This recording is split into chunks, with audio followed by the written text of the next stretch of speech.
Our story begins on the dawn after General Mirando's defeat.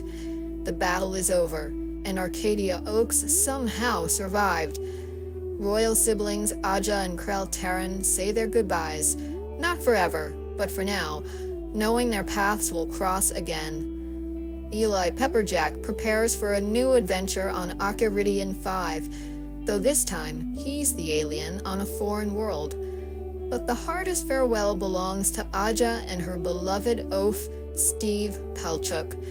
Distance may stretch across the stars, yet both promise that love, however impossible, will find a way.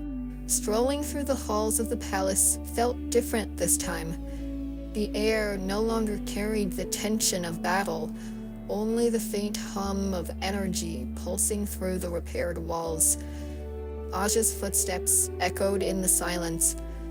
A part of her wanted to step into the throne room and find her parents there, waiting as they always did. But when she entered, the throne stood empty.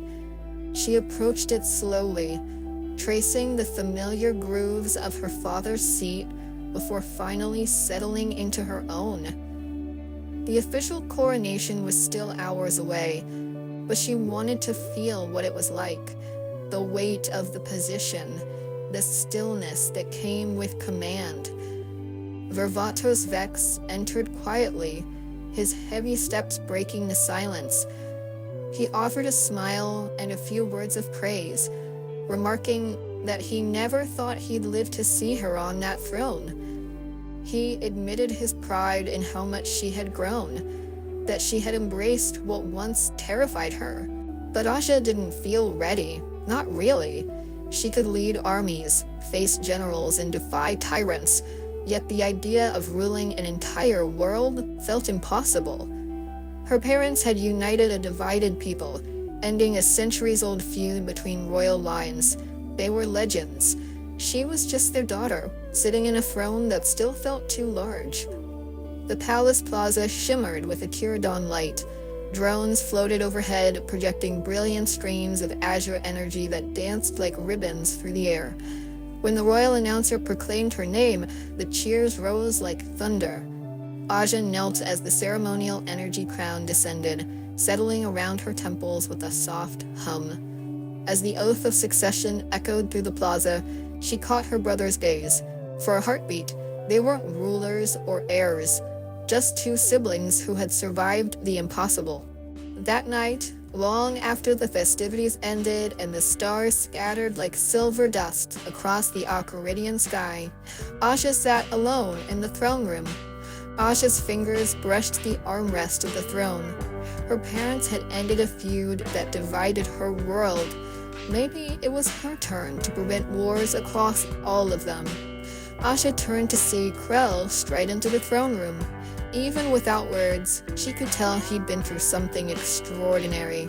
He launched into a whirlwind summary of events.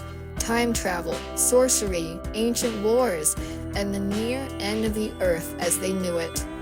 Wizards and trolls, heroes and titans. When he finally stopped to catch his breath, Krell assured her it was handled. The wizards had restored balance. Aja smiled faintly, relief softening her posture. The first day of Aja's reign passed in a blur of ceremony and routine. Endless councils, trade approvals, formal introductions, all the duties expected of a queen. Every voice that reached her throne spoke of Arcadia 5 alone: rebuilding, resource allocation, internal stability. It should have felt fulfilling. It didn't. Between every royal decree, her thoughts drifted elsewhere, to her parents, to the desperate final days of the coup, to the silence from every corner of the galaxy while her world burned. No fleets came, no envoys offered aid, no council intervened. For all their technology, for all their progress, the galaxy had acted like a lawless frontier, each world fending for itself, pretending the others didn't exist until the fires reached their own skies. Aja had seen what that kind of indifference cost. She'd watched her planet nearly fall because no one cared enough to stop it. And though Arcadia 5 was safe now, Peace that existed only within its borders wasn't peace at all. As night settled over the city, she stood on the highest balcony, gazing out toward the endless black between the stars. Somewhere out there, another world was in danger. Another leader was praying for help that would never come. More children could end up as orphans, like her and Krell. And for the first time since the coronation, Aja understood what kind of ruler she wanted to be. By morning, her decision had hardened into resolve. Aja called her most trusted allies to the strategy hall. Zadra, steadfast as ever, Varvatos Vex, scarred but loyal, and Eli, the human ambassador still adjusting to life among aliens. The table was littered with star charts and reports from across the systems. Pirate raids, political fractures, trade wars no one was policing. Aja outlined her vision with the precision of a warrior and the heart of a dreamer. A council uniting the galaxies under one banner, bound not by conquest, but by cooperation. A federation that would make sure no world ever faced destruction alone again. Her words struck them all differently. Zadra admired her courage, but worried that the galaxy wouldn't follow a queen so young. Vex respected her fire, but feared the burden. Building alliances meant painting a target on herself. Eli, ever the optimist, was already scribbling names for the new Interplanetary Council, but even he could sense the weight of what she was proposing. Still, none of them told her no. Aja wasn't asking for permission. She was declaring intent. This wasn't the dream of a naive ruler. It was the promise of someone who had seen what chaos looked like when no one stood up to stop it. Eli didn't hesitate. His proposal was simple and illegal by human standards. Use Arcadian tech to probe Earth networks, to read archives and passenger manifests, to cross-reference missing person reports with crash signatures. It was surveillance at scale to find other aliens who might have crash-landed on Earth. They knew for a fact that other aliens ended up on Earth. Stewart was proof of that. The Queen authorized the use of Arcadian resources, with caveats: stealth where possible, deniability where necessary, and strict limits on how the data could be used. While the palace lights dimmed over Arcadian 5, Aja remained awake, surrounded by datapads and interstellar dossiers. She scrolled through lists of systems, analyzing which worlds had stable leadership, which had histories of cooperation, and which might lend credibility to the kind of coalition she envisioned. A true Galactic Federation.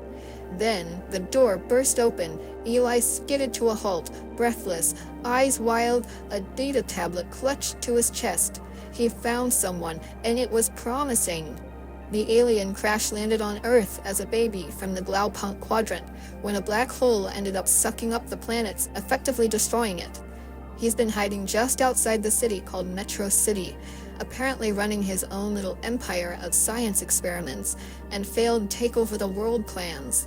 He was caught several times and broke out of prison each time, so the government mostly left him alone after a time.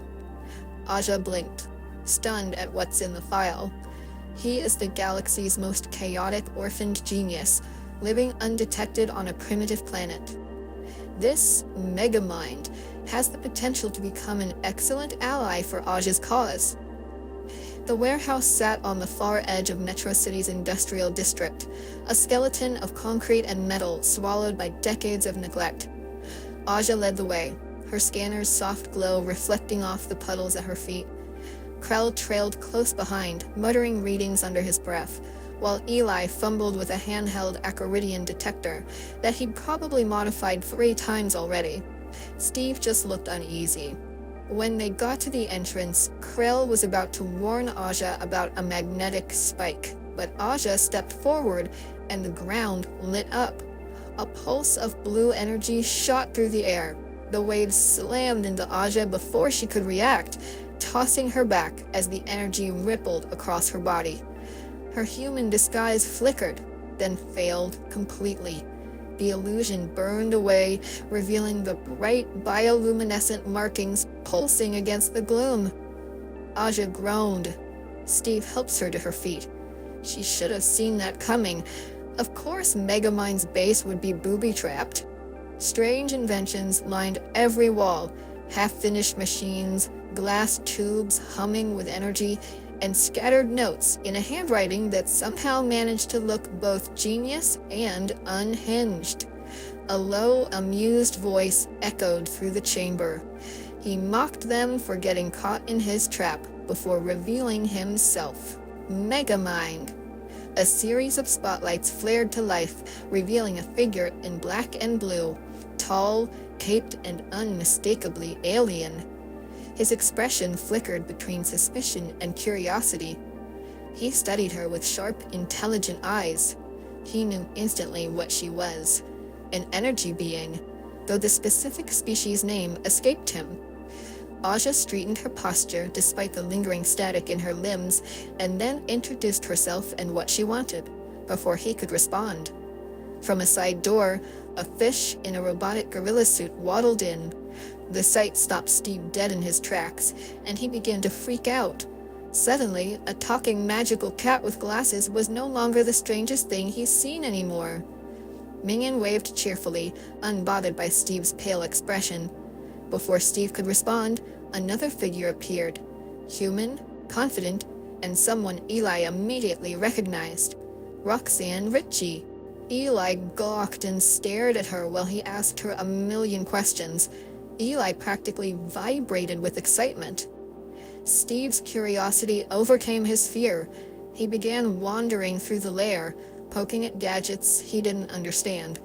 Krell kept a cautious distance from him, already predicting disaster.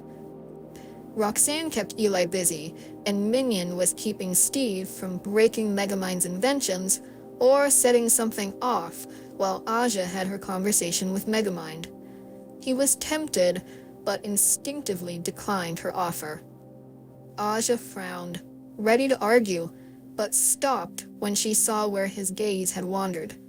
Roxanne laughed at something Eli said, brushing a strand of hair from her face as she did. And just like that, Aja understood. He wasn't declining out of fear, but contentment. The reason he wouldn't return to space was simple.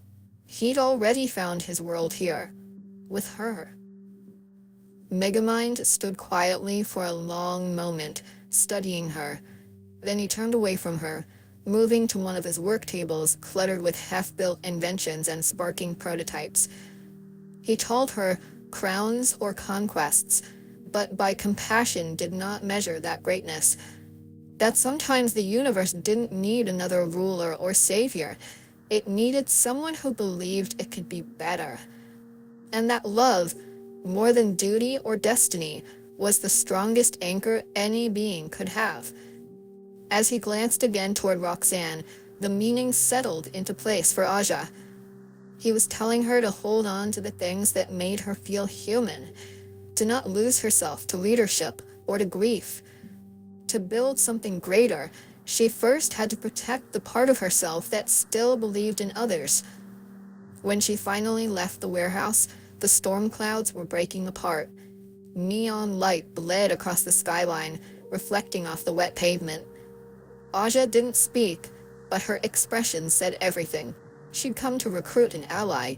Instead, she'd found a mirror of herself. Someone who had lost everything and built a life worth living anyway. Back home, progress bloomed like circuitry across the stars. Under Aja's directive, the Acaridion 5 Space Fleet Initiative became the crown jewel of her reign, a unifying project that transformed scattered military remnants into a symbol of interstellar diplomacy and defense. At its core stood the Class 37 Mothership Striker, the largest and most advanced vessel in Acaridion history. Over 4 kilometers long, its hull shimmered with living metal that adapted to gravitational fields and cosmic radiation, powered by a tri-core plasma quantonium engine capable of folding through subspace in mere seconds. It housed entire divisions of starfighters, diplomatic chambers, and a self-sustaining biosphere to support long-term voyages. Its design wasn't born from conquest, but from collaboration, built with the guidance of engineers from Aja's allies on Acaridion 3 and 4.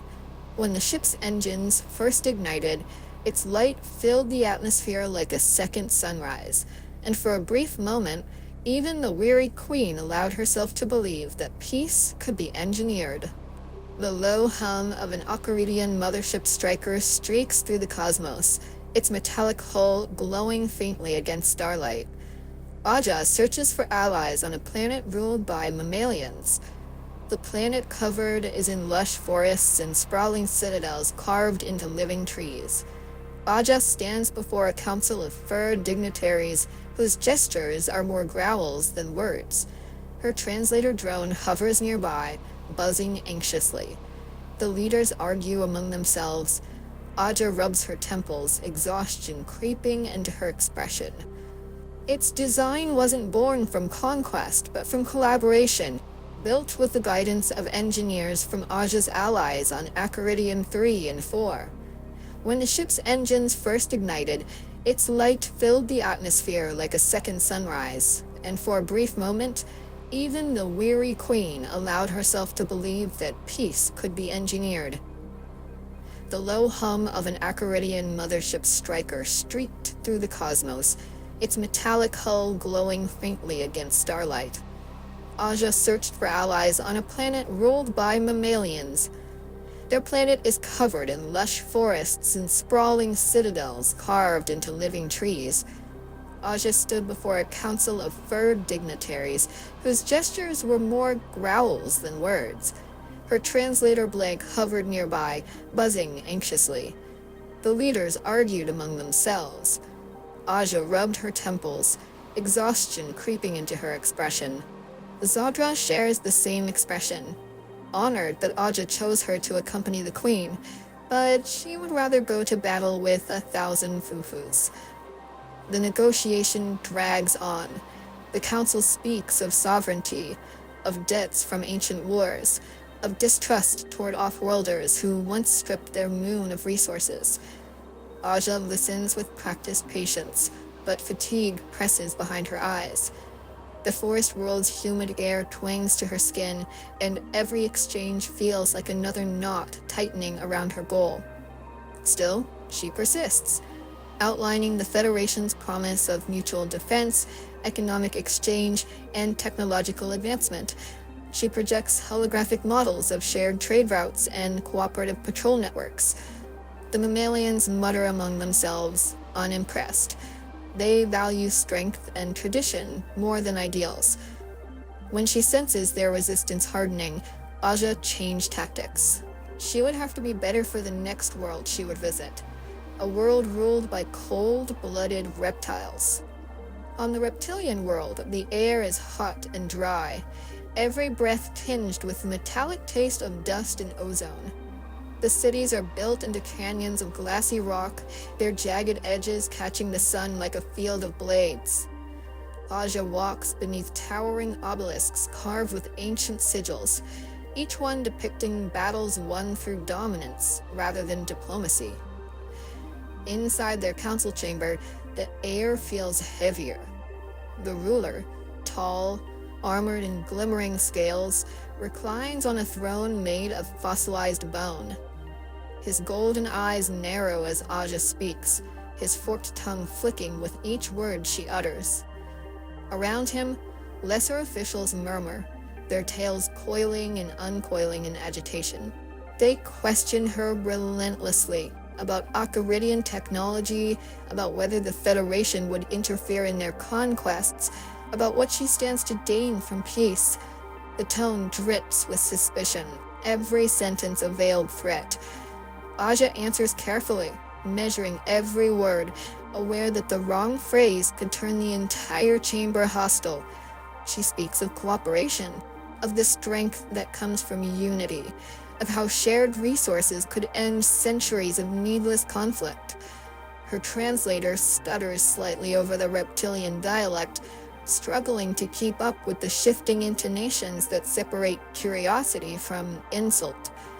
The ruler leans forward, his shadow swallowing the light around her. He asks what would happen if his empire refused to join. Aja's voice remains calm, though her pulse quickens. She tells him that choice is his, but warns him that the galaxy is changing. The next planet was far more promising, as she overheard her parents talking about their people before with great admiration. An avian planet with nothing but open skies and endless wind.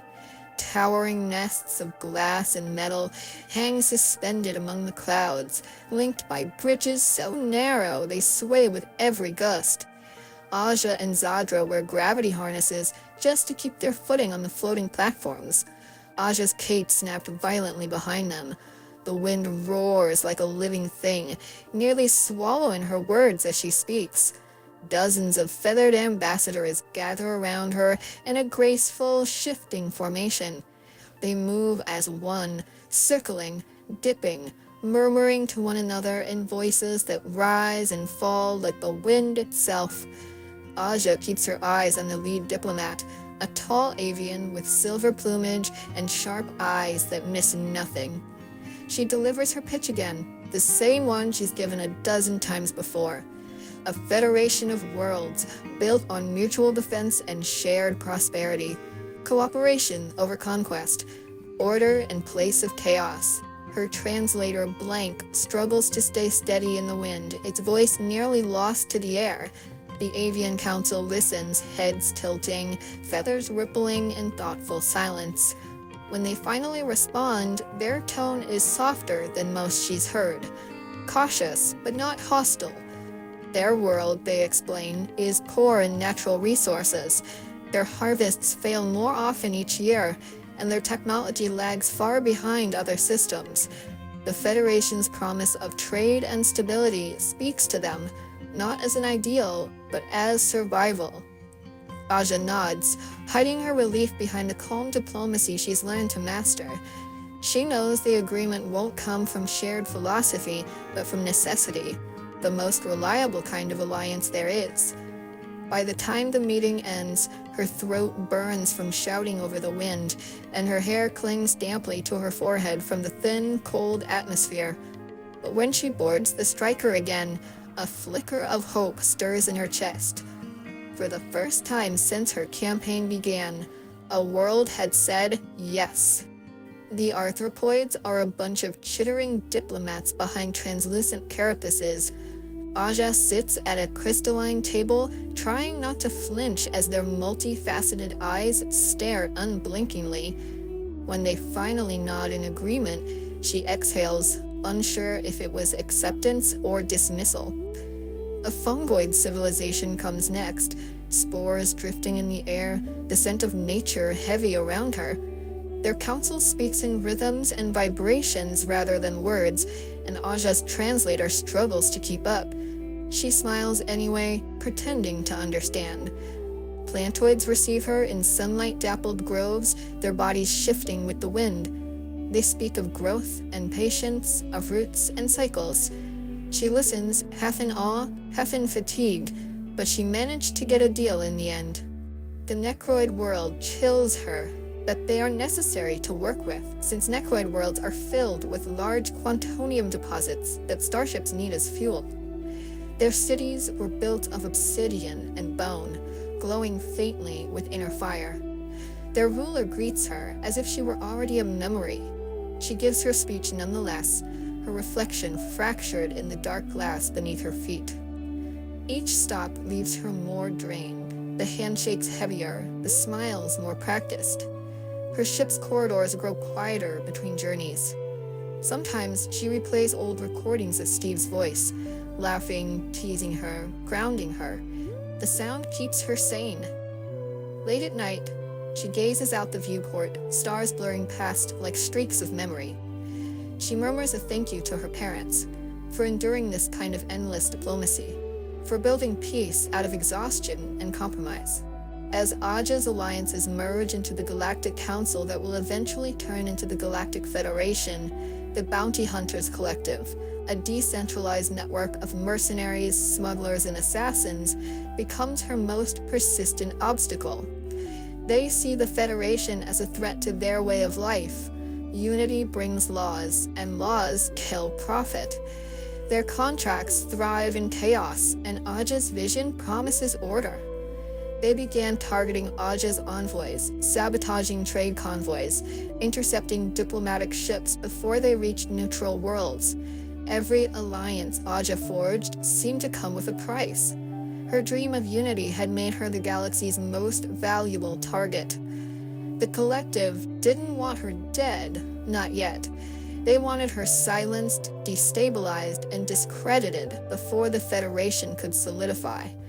It was a minor annoyance to her, as none of their efforts had any influence on the galaxy. The Bounty Hunters Collective had been little more than background noise to Aja, a nuisance confined to the galaxy's outer fringes, too fractured and disorganized to pose a real danger. When intelligence reports warned that a price had been placed on her head, she brushed it aside, convinced that any serious attempt would never reach her through Acuridian defenses. But arrogance, she soon learned, was a dangerous luxury for a queen. Her abduction was swift and surgical. One moment she was en route to a summit with the Larataki Union, and the next, her ship was crippled by a gravity snare. She awoke in a containment cell of crude but effective design. Dampeners stripped her of access to her armor and neutralized most of her tech. The Collective's base was deep within the wreckage field of a forgotten moon, built from scavenged hulls and filled with mercenaries who treated her not as royalty, but as a bounty to be cashed. At first, Aja analyzed rather than panicked. The walls were reinforced with composite alloys, the surveillance drones poorly synchronized, and the dampeners overloaded whenever the generator cycled. It wasn't elegant, but it was exploitable. She observed patterns, counted rotations, and waited for an opening, using everything Vex taught her just in case of this very situation. Meanwhile, across the sector, Zadra had mobilized a small strike force, and Krell, Eli, and Vex coordinated a rescue from orbit. Their signal traces eventually converged on the moon's debris field, though by the time they arrived, Aja had already enacted her plan. Using an improvised energy feedback loop, she shorted the dampeners, shattered her containment door, and navigated the labyrinthine corridors toward the docking bay. When blaster fire echoed through the complex, Aja assumed it was retaliation for her escape, until she caught sight of Zadra's insignia on one of the strike ships. Her friends had come for her after all. Between her sabotage from within and their assault from without, the Collective's base collapsed into chaos. By the time Aja boarded the rescue vessel, streaked with soot and adrenaline, the Collective's leaders were either captured or scattered into deep space. She said nothing as they made the jump home, but in the silence, her expression betrayed a rare flicker of humility. She had dismissed the Collective as irrelevant, and almost paid the price. A year into her reign, the Council of Worlds, united by shared purpose, had their first interstellar election, with sentient beings across countless systems casting their votes for the galaxy's inaugural Prime Minister. To mark the moment, Aja hosted a celebration on her planet. The palace shimmered with floating light orbs and hollow banners streaming messages of unity in dozens of languages. But away from the grand chamber, Queen Aja sat in the quiet of the royal garden before the statues of her parents. She spoke softly to them, recounting everything that had happened since her coronation, the alliances forged, the systems united under the Galactic Federation's banner, the long nights spent in debate and negotiation, the exhaustion, and the pride. She spoke of the space fleet they built, the new flagship Striker Class 37, and how it now symbolized strength instead of war. Her voice faltered only when she mentioned how much she missed Earth and how she hoped her parents would have been proud of her for trying to do what they had always believed in, making peace last. Footsteps approached behind her. Krell. He didn't interrupt, just listened for a while before sitting beside her. He teased her lightly about hiding from her own celebration, but his tone carried warmth. The two siblings shared a quiet moment, reflecting on how far they'd come from the scared children who once fled their homeworld. For all their accomplishments, they both knew there was still more to come. When Aja finally returned to the party, the votes were still being counted. The galaxy's first prime minister was yet to be chosen. The air buzzed with anticipation, but before she could even take a sip of her drink, Eli's communicator began to flash urgently. He turned pale as he read the transmission. A message forwarded from Claire, who had just heard from Duxie. His voice was frantic, the feed unstable, but one thing was unmistakable in his words. Something terrible was happening on Earth. The Titans had risen. The wormhole rippled open above Earth's atmosphere, the transport-class ship cutting through the swirling light like a blade. Aja stood at the viewport, her reflection ghosted against the planet below. It had only been a year since she'd left, yet everything felt heavier. Zadra piloted them in low orbit, her eyes scanning the sensors. The readings were unstable. Energy spikes all over the surface, seismic distortions in multiple continents. The Titans had already begun to stir. They descended through the clouds and approached the floating fortress, once Camelot, now the Troll Hunter's base of operations. Its ancient towers glowed faintly with Akirion energy. Zadra dropped the group off at the upper deck before circling the perimeter in the ship, ready for evacuation if things went wrong. Inside, Blinky was already waiting for them, his face creased with worry and determination. As soon as Aja entered, she asked for more details on what had been happening, so Blinky began his grim explanation with an anecdote from an ancient book. He spoke of the primordial Titans, 3 elemental beings older than recorded history, creatures born from the birth of the universe itself, who want to erase all life, burn the oceans, and flood the cities, so the planet might begin anew. It wasn't vengeance or punishment, it was renewal through annihilation, and it had already begun. Aja was unhappy that the Troll Hunters didn't alert her sooner. The Titans ransacking an entire planet is far more important than watching the galactic election results at a party. She'd spent a year uniting worlds under a single vision of peace, and now, the very world that started it all was facing complete extinction. Holographic projections of the 3 Titans flickered over the war table, their monstrous forms dwarfing entire structures. Aja stood apart from the others, her expression unreadable as she studied the projections. Every instinct in her told her what was coming. Destruction, inevitable and absolute. The Troll Hunters argued for battle, fueled by duty and defiance, but Aja's mind was already calculating escape trajectories, evacuation patterns, population capacities. When she spoke, her words cut through the noise, her authority commanding the room. Jim's reaction was immediate and emotional, his face tight with disbelief and anger. His conviction clashed with Aja's realism. He couldn't imagine abandoning Earth. She couldn't imagine dying for it when they could find a new planet. The shouting grew until Duxie stepped between them, suggesting that if things don't go their way, then they'll evacuate the planet. The decision created a fragile truce. The group dispersed, uneasy and divided. Outside the war room, Aja was intercepted by Krell and Eli. Both looked at her as if searching for confirmation that she wouldn't let Jim make another catastrophic mistake. The exhaustion in her eyes told them everything. She was done waiting for miracles. She would act. Plans began to form in motionless silence. Aja reviewed data streams and planetary readings, while Eli worked beside her, scrolling through intercepted human communications and Federation logs.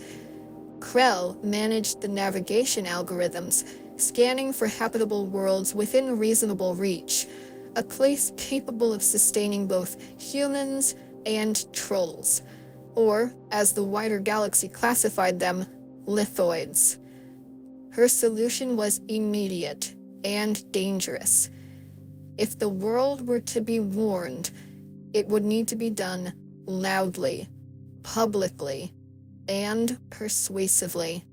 For that, she would need help from someone who understood humanity's fear and fascination, someone who could turn revelation into revolution. As Eli and Krell continued their search for a new world, Aja set course for Metro City, her mind already forming the next phase of her plan, one that would change both Earth and the stars forever. Their ship descended quietly over the edge of Metro City. Megamind's lair came into view, its domed roof half hidden by billboards and floodlights. Inside, the space was just as she remembered, a collision of brilliance and absurdity. Mechanized gadgets whirred from the shadows, scanning her every movement. A flicker of blue appeared at the upper catwalk, then another. The inventor himself, cape trailing behind him like a storm cloud. She spoke plainly, outlining the coming disaster, the Titan's awakening, and the inevitable collapse of Earth if humanity wasn't warned. Megamind listened motionless. Megamind listened, motionless. He looked toward Roxanne, who was currently doing a report on something on the news, then back to Aja. Whatever answer he gave, it was clear he would not be leaving her behind. Plans were drawn swiftly after that. Megamind's vast network of satellites and frequency disruptors would broadcast a single synchronized signal across every continent, with a message that could not be silenced. His drones whirred into activation, carrying modified projectors to high vantage points across Metro City. As the night deepened, Aja and Megamind stood side by side at the command console. Blue light from the screens washed over their faces as the countdown began. They both knew there was no turning back once the transmission started. No more secrets between Earth and the stars. The signal launched. A wave of light rippled through the sky, fracturing the clouds with shimmering energy. Across the globe, every screen, every network, every satellite image flickered with the same message. For the first time, humanity looked to the heavens not with curiosity, but with fear and awe. And above it all, Aja felt the weight of what she had done, uniting two worlds by shattering the illusion that they were ever separate. When Aja returned to the floating castle, Jim's fury radiated across the foyer, but Aja didn't flinch. She just stared him down, standing by her actions. Jim's words hit like thunder, accusations of betrayal, of overreach, of giving up on the world he swore to protect. But Aja met his anger with calm resolve. In her mind, she hadn't doomed the human race. She'd given it a future. One day, he'd understand. One day, he'd thank her. She turned to Eli instead, demanding the update that truly mattered. His fingers trembled as he held out the tablet, the holographic projection displaying the lush surface of a distant world, an atmosphere compatible with human lungs, a magnetosphere strong enough to shield trolls from the sun. It wasn't perfect, but it was home. Aja's eyes softened. Orders followed swiftly. Fleets mobilized, transport vessels prepared, and Acaridian engineers began modifying stasis pods for long-range cryogenic containment of those with conditions that might make space travel hazardous for them. For the immortals, the wizards whose very essence was bound to the flow of Earth's ancient magic, there was no other choice. They would be sealed away in stasis, their bodies preserved until the Federation found a way to rekindle what they had lost. Duxie lingered longest before entering the pod, a quiet acceptance on his face as the glass sealed shut. The command center dimmed to a hush. Outside the windows, the planet below burned. Volcanoes raged, seas churned, and the Titan shadows devoured cities that once glittered like stars. And through it all, Baja stood unmoving, her silhouette framed by the firestorm below. She had made the impossible choice, not as a queen of one world, but as the protector of many. The Federation's fleets lit the skies like constellations reborn, guiding millions toward safety. Earth would fall, but its people, its stories, its hope would live on among the stars.